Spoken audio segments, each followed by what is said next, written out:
이 시간에는 성령 충만한 공동체의 특징이라는 제목으로 같이 하나님 말씀 나누도록 하겠습니다. 지난주에는 우리가 베드로의 설교에 대해서 말씀을 함께 나누었습니다. 베드로는 성령의 말씀을 하게 하심을 따라서 하나님의 큰일, 복음을 전했습니다. 이에 많은 무리들이 마음의 찔림을 받아서 우리가 어찌할꼬 탄식하며 그 말씀에 반응하였습니다. 성령님께서 역사하신 거죠. 만약에 성령님께서 역사하지 않는다면 베드로가 100번을 설교하고 수천 번을 설교한들 그들은 마음이 강팍해져서 마음이 굳어져서 그 말씀에 전혀 반응하지 않을 것입니다. 그러나 성령님께서 역사하실 때에 그 무리 가운데 굳어진 마음이 제거되어지고 부드러운 마음이 우리 가운데 주어져서 그 말씀에, 그 복음에 반응하고 찔림을 받게 되는 것입니다. 그래서 베드로가 그 복음을 전파할 때에 회개하고 세례받으라 선포할 때에 그것에 무리들이 반응하여서 회개하며 세례받으며 주께 돌아오는 역사가 나타났습니다. 사도행전 2장 41절 우리 같이 읽습니다. 시작. 그 말을 받은 사람들은 세례를 받음에 이날의 신도의 수가 3,000이나 더하더라. 여러분, 세례는 회개의 표시입니다. 회개한 자가 회개했음을 사람들 앞에서 알리는 그 표시로서 세례를 받는 것입니다. 그리고 세례는 예수님과의 연합입니다. 예수님과의 연합이에요. 그래서 죄에 대해서는 죽고 죄의 다스림 가운데서 이제는 죄의 다스림이 아니라 주님의 다스림을 받고 살겠습니다 라고 하는 결단과 그러한 선언이 담겨 있는 것입니다. 이러한 신비, 이것을 통해서 우리가 하나님과 예수님과 연합이 되는 것입니다. 죄를 깨닫고 이제는 더 이상 죄의 다스림이 아니라 예수 그리스도의 다스림을 받고 살겠다라고 하는 결심, 고백, 이것을 회개라고 하는데 여기에는 예수 그리스도만이 나의 죄에서 구원해 줄 수 있는 구원자이다. 그리고 이제는 나의 삶을 예수님께 맡기겠다. 나의 인생 핸들을 주님께 맡기겠다라고 하는 다짐인 것입니다. 오늘 말씀은 여기서부터 시작됩니다. 성령님의 감동하심으로 찔림을 받고 회개하고 세례를 받아서 이제는 예수님과 연합된 그 성도들이 어떻게 살아가는가? 누누이 말하지만 신앙생활은 지적인 만족이나 감정적인 어떤 카타르시스를 느끼는 것이 아닙니다. 신앙생활은 살아가는 것입니다. 회개한다는 것은 돌이키는 것이라고 했잖아요. 돌이키는 것이다. 그 이전에는 자연 상태에서 우리가 죄 가운데 있을 때에는 내가 하고 싶은 대로 나 중심으로 내 멋대로 살았지만 이제는 돌이킴으로써 내 중심이 아니라 하나님 중심으로 하나님이 원하시는 것을 하나님의 영광을 위해서 살아가는 그 인생으로 삶의 방향 자체가 틀어지는 것입니다. 틀어지는 거예요. 그것이 예수님과의 연합을 통해서 우리 삶 가운데 나타나야 될 성도의 모습인 것입니다. 우리가 하나님이신 예수님과 연합한다는 것은 사실 말도 안 되는 일입니다. 어떻게 우리가 하나님이신 예수님과 연합을 이룰 수 있습니까? 이게 신비이죠. 하나님께서 예수님을 통해서 우리 가운데 그러한 역사를 이루어 주신 것입니다. 로마서 8장 2절에 보면 이것을 이렇게 설명합니다. 이는 그리스도 예수 안에 있는 생명의 성령의 법이 죄와 사망의 법에서 너를 해방하였습니다. 성령께서 우리 안에 역사하셔서 그러한 죄의 사슬을 끊고 우리의 힘으로는 그 죄의 사슬을 끊을 수 없지만 돌이킬 수 없지만 우리 안에 예수 안에 있는 그 생명의 성령의 법이 우리를 자유케 했다. 우리를 죄에서 돌이키게 하셨다. 선언인 거죠. 오늘 말씀은 이 성령의 역사하심에 대해서 계속해서 더 나눌 것입니다.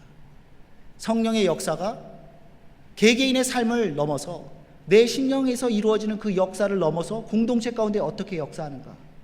성령 충만한 공동체의 특징은 무엇인가? 여러 가지가 있는데 그 중에 오늘은 두 가지를 집중적으로 나누고자 합니다. 다 함께 있어 한 몸이 되었다. 그리고 기사와 표적이 많이 나타났다. 예수님을 구주로 영접한 우리는 이제 죄의 법이 아니라 생명의 성령의 법 아래서 성령의 다스림 가운데 우리 삶을 살아가게 됩니다. 이제는 나 중심으로, 나 편한 대로, 나 하고 싶은 대로 살아가는 인생이 아니에요. 이제는 하나님 중심으로, 하나님의 뜻대로, 하나님이 원하시는 그 방향대로 살아가는 삶입니다. 우리가 진정으로 예수님을 구주로 영접했다면, 회개했다고 한다면 그 인생은 달라질 수밖에 없는 거죠. 생각이 달라지고 행동이 달라지고 그 삶의 모양이, 그 흐름이 달라지는 것입니다. 마땅히 달라져야 되는 것입니다. 이게 예수 그리스도에 연합한 성도의 삶이라고 그랬는데, 그래서 그러한 성도들에게, 예수님과 연합을 이룬 성도들에게 특별히 성령을 선물로 주십니다. 그러한 삶을 살 수 있도록 해주십니다. 38절에 보면 베드로가 이르되 너희가 회개하여 각각 예수 그리스도의 이름으로 세례를 받고 죄의 사함을 받으라. 그리하면 선물로 성령의 선물을 받으리라. 우리가 성령의 감동으로 죄의 사함을 받는 회개를 할 수 있고, 또 그러므로 반응하여 성령의 역사심에 반응하여 회개할 때에 그 성령님이 우리에게 선물로 주어지는 역사가 나타나는 것입니다. 우리가 계속해서 이 사도행전을 살펴나가고 있는데, 사도행전을 우리가 배워가는 데 있어서 이 성령의 역사심에 우리가 주목해야 됩니다. 성령님께서 어떻게 일하시는가. 사도행전 2장에 보면 초반에 성령님께서 그곳에 모인 성도들 가운데 성령의 역사심으로 충만케 하심으로 그곳을 가득 채우십니다. 그리고 그 성령님은 그곳에 있는 성도들로 하여금 말하게 합니다. 하나님의 큰일을, 하나님의 복음을 말하도록 합니다. 동시에 그 성령님은 예루살렘에 모여있는 무리들 가운데 감동하셔서 그들 가운데 굳어진 마음을 제거하고 부드러운 마음을 주셔서 그들로 하여금 회개하며 세례 받으며 예수님과의 연합토로 그들을 이끄셨습니다. 그리고 무리들이었던 그들을 성령님께서 하나로 한 몸 되게 하셨다라는 것입니다. 예수 그리스도와 우리는 세례를 통하여서 연합을 이룹니다. 우리 한 사람은 예수님과의 그러한 연합을 이루어요. 그리고 그 예수님과 연합을 이룬 우리 한 사람 한 사람이 모여서 한 몸을 이루게 하신다. 성령은 우리로 하여금 하나가 되게 합니다. 그래서 44절에 보면 믿는 사람이 다 함께 있어 모든 물건을 서로 통용했다. 그렇게 기록하고 있죠. 다 함께 있었다. 다 함께 있었다. 여러분 혹시 뉴욕 맨하탄에 가보신 분 계신가요? 이 시간에 가면 아마 사람들이 많이 있을 것입니다. 언제나 많더라고요. 그래서 그 많은 무리들 가운데 내가 함께 있는다고 하여서 그게 44절에서 말하는 다 함께 있어 그 의미는 아닐 것입니다. 그냥 같은 시간 같은 공간에 있는 거죠. 같은 시간 같은 공간에 있다고 해서 그것은 별 의미가 없습니다. 성경에서 44절에서 다 함께 있었다는 것은 함께 있어서 한 몸을 이루었다는 것입니다. 이게 참 중요합니다. 한 몸을 이루었다. 팔이 있고 다리가 있고 머리가 있고 몸통이 있습니다. 근데 이게 분리되어 있어요. 생명이 있을 수가 없겠죠. 세상에서 제일 잘생긴 머리통, 힘센 팔, 빠른 발, 다리, 이것이 있어도 연결되어 있지 않으면 기능을 하지 못할 뿐만 아니라 아무런 생명도 아무런 역할도 감당할 수 없다라는 것입니다. 우리가 함께 있어 한 몸을 이루었다는 것은, 교회가 함께 있어 한 몸을 이루었다는 것은 이제 그 안에 생명을 담았다는 것입니다. 생명을 가진 생명 유기체가 되었다. 그냥 모여있는 무리들이 아니에요. 우리는 한 생명 한 덩어리로 있는 것입니다. 지난주에 창세기 2장 7절 말씀 나눴죠. 하나님께서 흙으로 사람을 만드시고 그 코에 생기를 불어넣었더니 그 흙이 생명을 가진 사람이 되었습니다. 하나님의 생기, 하나님의 호흡, 하나님의 영이 불어넣어질 때에 생명으로 거듭나는 것입니다. 이처럼 무인 무리 가운데에 그 성령님의 역사할 때에, 그 하나님이 성령이 역사할 때에 한 몸으로 한 생명으로 거듭나게 되는 것입니다. 그래서 고린도전서 12장 27절에 보면 너희는 그리스도의 몸이요 지체의 각 부분이라, 그렇게 사도 바울은 선언하고 있습니다. 각 지체된 우리가 각 개개인인 우리가 그리스도 안에서 한 몸, 한 생명을 이루는 것입니다. 이루었다. 이미 이루었다. 각 지체가 한 몸, 한 생명을 이루었다.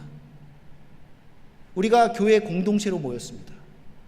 우리는 한 생명체입니다. 한 몸입니다.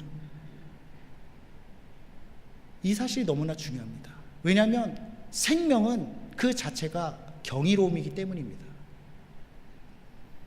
아기가 태어나면 처음 태어난 아이는 약 3kg가 안 됩니다. 한 5파운드? 뭐 그 정도 되는데 아주 작아요. 그런데 태어나기 이전에 엄마 뱃속에 있을 때 여러분, 아이들이 엄마 뱃속에서 엄마 배를 차는 거 아십니까? 발길질을 해요. 자기가 살아있다라는 그 존재감을 드러냅니다.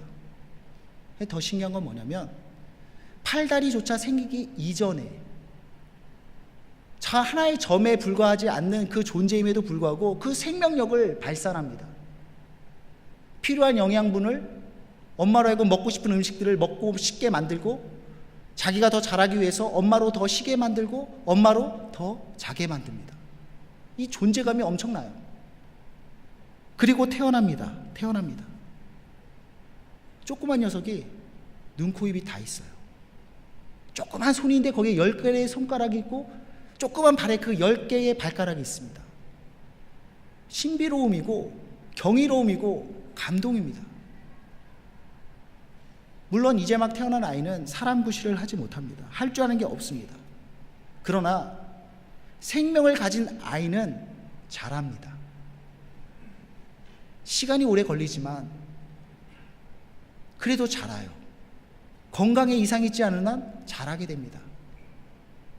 여기 혹시 지금 이 모습 이대로 태어나신 분 계신가요? 아니잖아요. 다 갓난아기로 태어났잖아요.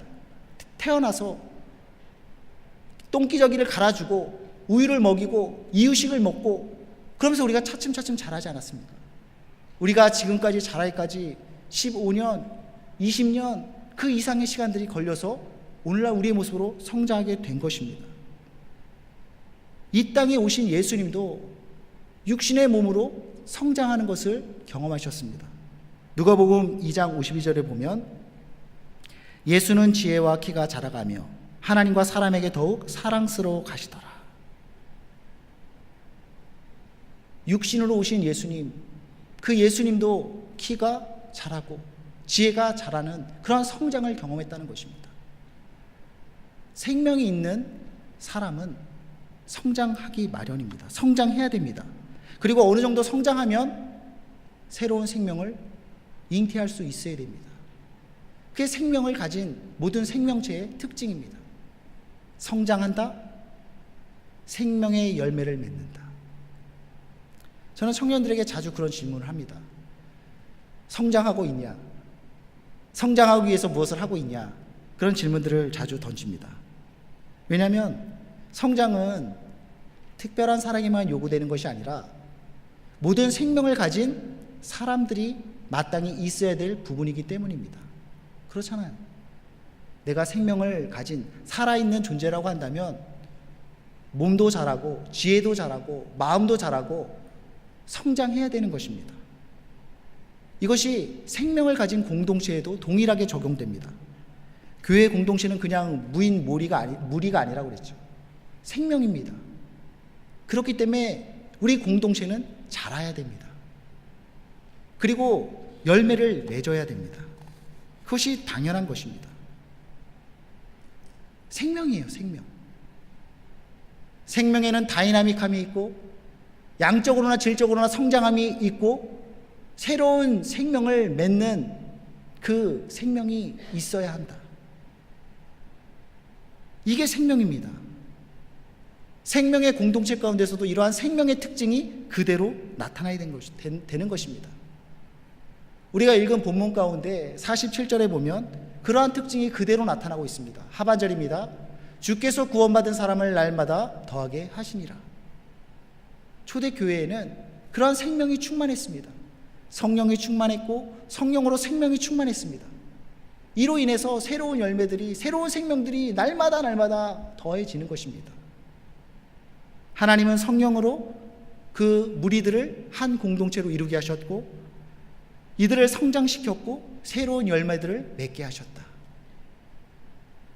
주께서 구원받은 사람을 날마다 더하게 하시니. 구원의 역사는 분명 하나님이 이루시는 것입니다. 하나님만이 하실 수 있는 것입니다. 근데 하나님은 특별히 성숙한 공동체를 통하여서 그 일들을 베풀어 주십니다. 성숙한 공동체를 통해서 새로운 생명을 잉태케 하십니다. 이게 성령 충만한 공동체의 특징입니다. 저는 이 말씀을 거울 삼아서 우리 공동체를 비춰보고 싶습니다. 우리 공동체 가운데에는 성장함이 있는가? 우리 공동체 가운데에는 열매 맺는 모습이 있는가? 어떤가요, 여러분? 이 부분에 대해서는 단정적으로 말하기가 쉽지 않습니다. 왜냐하면 성장과 생명의 잉태라는 것을 수치적으로 이렇게 표시하기가 쉽지 않기 때문입니다. 만약 우리 안에 생명이 있다면 눈에 보이지 않아도 우리 가운데는 계속되는 성장이 있을 것입니다. 당장은 보이지 않는 것처럼 보여도 우리 안에 열매가 맺혀지고 있을 것입니다. 문제는 생명 없음입니다. 만약 우리 안에 생명이 없다면 성장이 있을 수가 없겠죠. 지금은 괜찮아 보이고 지금은 좋아 보여도 그게 다 빛 좋은 개살구입니다. 가짜 꽃입니다. 향기도 없고 더 이상 열매도 없고 생명이 없는 것입니다. 생명이 있어야 되는 거죠. 저는 우리 공동체를 바라보면서 지금 우리에게 필요한 것은 우리 공동체 안에 생명이 있다 없다 판단하는 것이 아니라고 생각합니다. 사도행전 2장에 보면 그곳에 많은 무리들이 있었습니다. 그런데 그 무리들이 그냥 상관없는 그냥 모래와 같은 그 사람들이 어느 순간 다 함께 있어 한 몸을 이루고 생명 공동체로 변화되어진 역사가 나타납니다. 어떻게 그런 역사가 나타나죠? 성령의 역사하심입니다. 성령께서 역사하시고 하나님의 호흡이, 하나님의 생명이, 하나님의 영이 그들 가운데 부어질 때에 그들이 한 생명으로 변화되어지는 그 역사가 나타났던 것입니다. 우리 가운데도 성령님의 역사가 나타날 때에 우리는 생명의 공동체가 될 수 있습니다. 온전한 한 몸을 이룰 수 있습니다. 그리고 그 생명으로 우리는 계속 성장할 것이고 우리는 열매 맺는 그런 모습을 갖추게 될 것입니다. 놀라운 것은 하나님께서 우리에게 성령을 주시겠다 약속해 주셨다는 것입니다. 그리고 회개하고 예수를 영접하는 자에게는 그 성령을 주십니다. 회개하고 세례 받는 자에게 성령의 선물을 주신다. 내가 만약 예수 그리스도를 구주로 영접하는 그러한 결단의 시간을 가졌다. 이미 우리 가운데는 성령님이 역사하시고 임재해 있는 것입니다. 우리 공동체 가운데는 여전히 연약함과 부족함이 있습니다. 그럼에도 우리 가운데 이러한 성령의 역사, 생명의 역사가 있다는 사실을 여러분 믿으시기 바랍니다. 다시 한번 말하지만 공동체를 생명으로 바꾸는 것은 성령님의 역사심입니다. 그런데 내가 예수 그리스도를 구주로 영접했다고 한다면 누구도 성령으로 의하지 않고는 예수를 그리스도라 구주라 고백할 수 없다라고 하였습니다. 내가 예수님을 믿었다면 내 안에 성령님께서 역사하고 있는 것이고 내 안에 성령님께서 역사하시고 있다면 그 성령님께서 우리를 또한 하나 되게 묶어주신다는 것입니다. 이 사실을 아는 것이 참 중요합니다. 그래서 그 성령님이 우리 가운데 한 몸 되게 하시며 우리 가운데 새로운 생명력을 뿜어내게 만드는 것입니다. 우리가 잘나서 우리가 공로가 쌓여서 그런 은혜를 주시는 것이 아닙니다. 하나님이 예수 그리스도를 통하여서 성령을 부어주시는 것입니다. 그 성령님이 이제껏 우리를 붙들어 주셨고 그 성령님이 앞으로 우리의 걸음 가운데도 역사해 주시는 것입니다. 두 번째로 성령 충만한 공동체에 나타나는 특징이 있습니다. 그것은 성령님이 자신의 임재와 역사함을 확신시켜 주시기 위해서 기적과 표적을 나타내 주신다는 것입니다. 43절 말씀입니다. 우리 같이 한번 읽어봅니다. 시작. 두려워하는데 사도들로 말미암아 기사와 표적이 많이 나타나니. 기사와 표적, 이것은 비유적으로 하는 말씀이 아니라 정말 초자연적인 기적들이 나타났다, 행해졌다, 그렇게 기록하고 있는 것입니다. 초기 교회 공동체 가운데는 그런 기적들이 많이 나타났습니다. 사도행전 3장에 보면 태어나면서부터 걷지 못하던 그런 사람이 안지매이가 나타납니다. 근데 베드로와 요한을 통해서 그 안지매이가 일어서는 일을 경험해요. 나면서 태어나고 난 이후 한 번도 걸어본 적이 없는 사람입니다. 어떻게 그 사람이 일어설 수 있죠? 어떻게 그 사람이 걷고 뛰고 할 수가 있죠? 기적이죠. 하나님의 역사심이었습니다. 그리고 5장에 보면 기적과 표적이 많이 나타나는데 놀라운 것은 한두 명에게 그런 역사가 나타나는 것이 아니라 수많은 사람들이 질병과 귀신으로 인해서 괴로움 당하던 것에서 해방을 누리게 됩니다. 사도행전 5장 16절 우리 같이 읽습니다. 시작. 예루살렘 부근에 수많은 사람들도 모여 병든 사람과 더러운 귀신에게 괴로움 받는 사람들을 데리고 와서 다 나음을 얻으니라. 그런 기적들이 막 나타났어요. 하나님은 사도들을 통해서 초대교회 가운데 그러한 기적들을 많이 나타내 주셨다는 것입니다.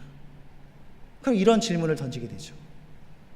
그때는 표적과 기사가 나타났는데 왜 지금은 기적과 표적이 드물게 나타나느냐? 성령께서는 당신의 임재와 그 역사를 보여주신다고 했는데 왜 우리 가운데는 그런 표적과 기사가 나타나지 않는가? 여러분, 그런 질문 안 해보셨습니까? 지난주에 한 목사님과 대화를 나누면서 이 부분에 대한 질문을 같이 나눴습니다. 오늘날에도 성경에 기록되어 있는 그런 기적과 이적들이 나타날까요? 제가 몰라서 물은 게 아니라 저도 이미 답을 갖고 있지만 다시 한번 확인하고 싶은 차원에서 그렇게 질문을 나누었습니다.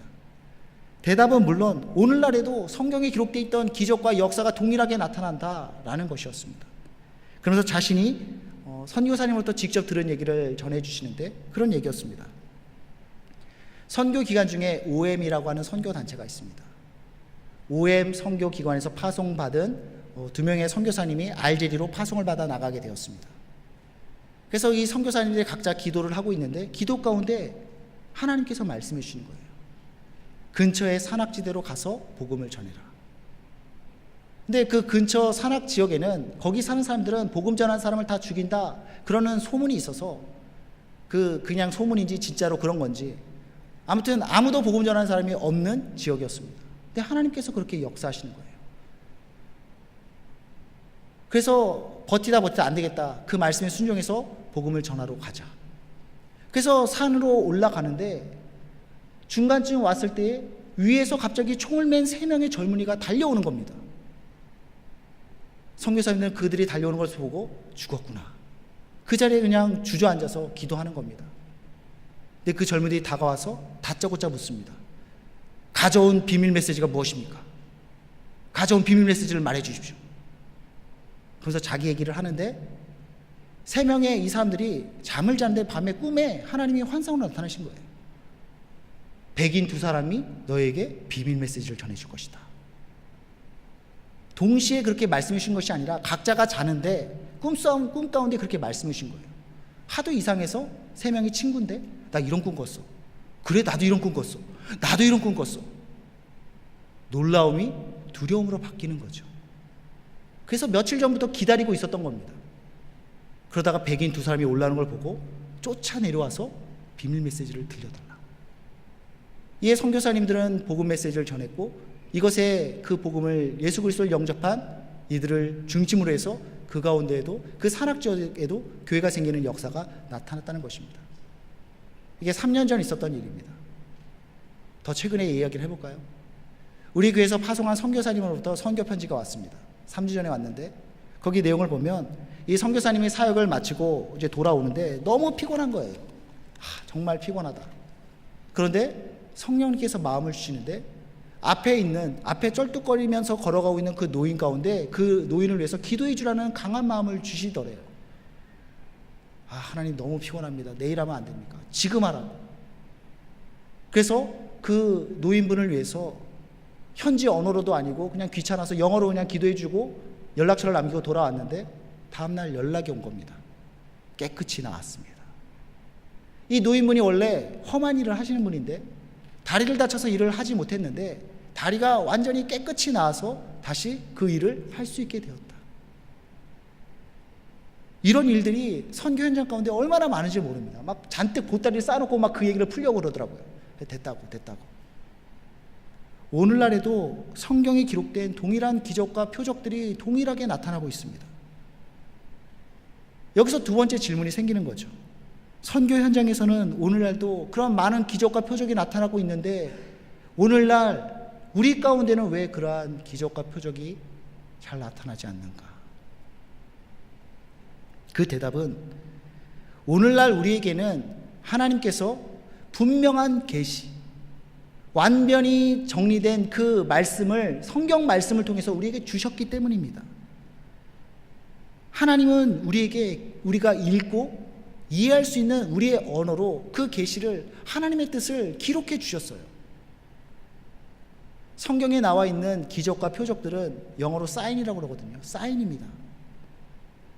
그 기적은 그 자체가 목적이 아니라 그 기적을 통해서 사인이 가리키고 있는 하나님, 그리고 그 하나님의 뜻을 나타내고자 하나님께서 사용하는 하나의 방법일 뿐입니다. 그래서 기적이 나타났다 하여도 기적이 나타나다 그 사실이 중요한 것이 아니라 그 기적을 통해서 하나님께서 무엇을 말씀하시는가, 그것에 우리는 집중해야 되는 것입니다. 근데 오늘날 우리에게는 분명한 그 하나님의 뜻을, 그 계시를 이렇게 주셨는데 우리는 기적과 표적에 집중할 것이 아니라 기록되어진 우리에게 주어진 이 하나님 말씀, 이 계시에 우리는 집중해야 되는 것입니다. 특별히 우리가 성령의 임재와 하나님의 살아계심을 확신하게 되는 것은 기적을 봄으로써 되는 게 아닙니다. 기적을 보면 여러분 다 하나님을 믿을 것 같죠? 안 그래요. 기적을 하나님께서 나타내 주실 때에 그것을 믿음으로 반응하는 자만이 그 가운데에서 하나님을 보게 되는 것입니다. 초대교회나 아니면 선교 현장 가운데서는 기록된 말씀이 없습니다. 그러니까 하나님께서 특별한 기적과 표적이라는 걸 통해서 하나님의 뜻을 드러냅니다. 그것을 믿음으로 하나님을 확신하게 되는 것입니다. 그러나 우리에게는 기록된 말씀이 있습니다. 그러므로 말씀을 통해서, 성경을 통해서 하나님께서 우리에게 말씀하여 주실 때 그것을 믿음으로 받을 때 우리는 하나님을 확신케 되는 것입니다. BM 공동체 가운데서는 구약 통독을 하고 있는데 너무나 중요하죠. 하나님께서 우리에게 말씀을 통해서 계시해 주시고 말씀을 통해서 역사해 주신다는 사실을 믿는 사람이라면 하나님 말씀을 읽어야죠. 말씀에 기록되어 있는 내용이 뭔지도 모르면서 하나님께서 어떻게 말씀하시고 어떻게 역사하시고 하나님의 뜻이 무엇인지 어떻게 알겠습니까? 한참 모세 오경을 읽느라고 힘들어하고 있는데 여러분 힘내시고, 특별히 많이 뒤처지신 분들 포기하지 마시고 계속해서 따라와 주시길 바랍니다. 말씀을 통해서 하나님 역사하십니다. 우리가 하나님의 공동체라고 한다면 이런 말씀의 응답과 말씀의 역사가 나타나야 되는 것입니다. 오늘날에도 하나님은 기적과 표적을 보여주실 수 있습니다. 그러나 그보다 더 분명한 계시를 통해서, 성경을 통해서 하나님의 일하심과 하나님의 뜻과 그 하나님의 행적들을 우리에게 낱낱이 구체적으로 보여주신다는 것입니다. 고린도전서 13장 12절에 보면 우리가 지금은 거울을 보는 것 같이 희미하나 그때는 얼굴과 얼굴을 대하여 볼 것이요 지금은 내가 부분적으로 하나 그때는 주께서 나를 아신 것 같이 내가 온전히 알리라 기록하고 있습니다. 지금은 거울을 보는 것처럼 희미하나, 요즘은 거울을 보면 너무나 명확하게 우리 얼굴이 적나라하게 드러나죠. 그래서 상태가 안 좋을 땐 거울 보고 싶지 않은데, 사도 바울 시대의 거울은 청동을 닦아서 그것을 통해서 거울로 사용했습니다. 그래서 이게 선명하지가 않아요. 흐릿합니다. 기적과 표적을 통해서 보여주는 그 하나님의 뜻은 그렇게 어렴풋하다는 거죠. 선명하지 못하다는 것입니다. 하나님 그러나 말씀을 통해서 주시는 그 계시는 우리가 얼굴과 얼굴을 대면하여 보는 것처럼 너무나 분명하고 너무나 선명하다는 것입니다. 우리는 그 말씀을 붙잡아야 되는 거죠. 우리는 그러므로 기적과 표적이 아닌 주어진 말씀을 붙들고 그 말씀이 우리 삶 가운데 적용되어지고 그 말씀이 우리 가운데서 역사하는 그것들을 경험해야 되는 것입니다. 여러분, 우리의 삶 가운데서 그런 말씀의 적용과 말씀의 역사함이 경험되어지고 있습니까? 너무나 중요한 부분인데, 살아있는 공동체라면 그런 하나님의 역사심을 경험해야 되잖아요. 말씀을 통해서, 성경을 통해서 말씀하여 주시고 말씀을 통해서 역사해 주시는데 여러분 그것들을 경험하고 있습니까? 저는 그런 하나님의 말씀의 역사하심을 경험합니다. 주관적인 경험이어서 굉장히 조심스러운데 그냥 평범한 얘기예요. 지난 수련회 가운데, 예배 가운데, 찬양 가운데 하나님이 주시는 깊은 기쁨을 누렸습니다. 그냥 재미있다 좋다가 아니라 깊은 곳에서 기쁨이 솟아나더라고요. 기쁨이 저를 가득 채웠습니다. 동시에 그 기쁨은 하나님께서 저에게 주셨던 말씀에 대한 응답이었습니다. 제가 초대교회에서 사역을 시작할 때쯤 하나님께서 시편 30편 11절 말씀을 주셨습니다. 주께서 나의 슬픔을 변하여 내게 춤이 되게 하시며 나의 베옷을 벗기고 기쁨으로 띠띠우셨느니라. 사역을 시작할 때쯤 힘든 일들도 있었고 걱정도 많이 있었습니다. 근데 하나님께서 이 말씀을 주시는 거예요. 너의 슬픔을 내가 기쁨으로 바꿔주겠다. 그리고 지난 수련회 가운데 그 기쁨을 경험하는데 깨달음이 오는 거예요. 하나님께서 주셨던 그 말씀을 지금 내게 응답해 주시는구나. 하나님께서 나에게 내 슬픔들을 이 기쁨으로 바꿔주셨구나.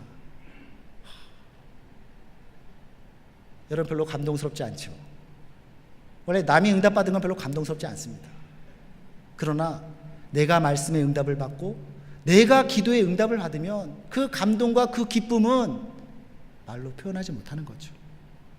성령의 임재가 있는 공동체 가운데는 그런 응답과 그런 역사가 있다라는 것입니다. 매일매일 그런 사람들이 경험되어져야 되죠. 여러분, 우리 순모임 가운데서 매일매일 그런 나눔이 있다라고 생각해 보십시오. 어떻게 되겠습니까? 순원이 내가 이번 주에 사는데 하나님께서 나에게 이런 말씀을 주셨는데 이 말씀이 이렇게 역사하면서 역사하셨어. 그러니까 기다렸다 옆에서 또 치고 들어옵니다. 나도 하나님께서 이러한 말씀의 역사를 나에게 주셨어. 시간 가는 줄 모르겠죠. 그 모임이 얼마나 기쁨으로 넘치겠습니까? 그 가운데 만약에 하나님을 믿지 않는 자가 있다 할지라도 그러한 간증과 그러한 고백과 그런 나눔 가운데서 그 모임 가운데서 하나님을 보지 않겠습니까? 하나님은 정말 살아계시는구나. 이 공동체 가운데서 정말 하나님이 역사하시는구나 깨닫지 않겠습니까? 우리 공동체 가운데 그러한 말씀의 적용과 말씀의 역사가 계속해서 나타나길 바랍니다. 말씀을 정리하도록 하겠습니다. 사도행전은 성령이 주도하시고 성령의 일을 행하시는 성령의 기록입니다. 그 성령님께서 사도들로 하여금 하나님의 큰일, 하나님의 복음을 전하게 하셨습니다. 동시에 무리들 가운데 감동을 주셔서 역사하셔서 그들 가운데 굳어진 마음을 제거하시고 그들에게 부드러운 마음을 주셔서 그 말씀에, 그 복음에 반응하게 하셨습니다. 우리가 어찌할꼬? 그리고 회개하며 제3의 세례를 받아 예수님과의 연합을 이루었습니다. 예수님과의 연합을 이루며 동시에 그 무리들이 한 몸으로, 한 생명체로 다 함께 있는 생명 공동체가 되었다라는 것입니다. 그 생명 공동체 가운데에는 성장이 있습니다. 열매 맺는 것이 있습니다. 우리가 성령님이 역사하는 그 공동체라면 우리 가운데서도 이러한 모습이 있어야 될 줄 믿습니다. 성장함과 열매 맺음. 그런 역사를 이끄시는 성령님이 또한 우리 가운데 있음을 여러분 믿으시기 바랍니다. 내가 예수를 구주라 고백하는 그 고백이 우리의 힘으로 할 수 있는 것이 아닙니다. 성령님이 통해야 우리는 그 고백을 할 수 있는 것입니다. 우리 안에 이미 그 성령님께서 역사하시고 우리로 하여금 그 예수를 그리스도로 고백해 하셨다면 그 성령님께서 우리 안에 역사하시며 우리를 생명으로 묶어주시며 우리로 하여금 자라게 할 것이며 우리로 하여금 새로운 생명을 맺게 할 것입니다. 또한 그 성령의 감동하심을 따라서 그 성령의 역사하심을 따라서 우리는 패터슨으로, 우리는 필라 그 지역으로, 또한 페루 와라소와 리마로 나가는 것입니다. 우리 안에 그 성령님이 있음을 믿으시기 바랍니다. 그 성령의 능력을 의지하며 매일매일의 삶 가운데 승리할 수 있는 우리 모두가 되기를 바랍니다. 기도하겠습니다.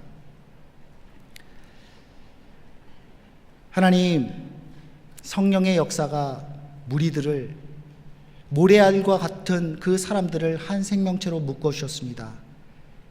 그리고 그 생명은 성장케 하였고 열매 맺게 하였습니다.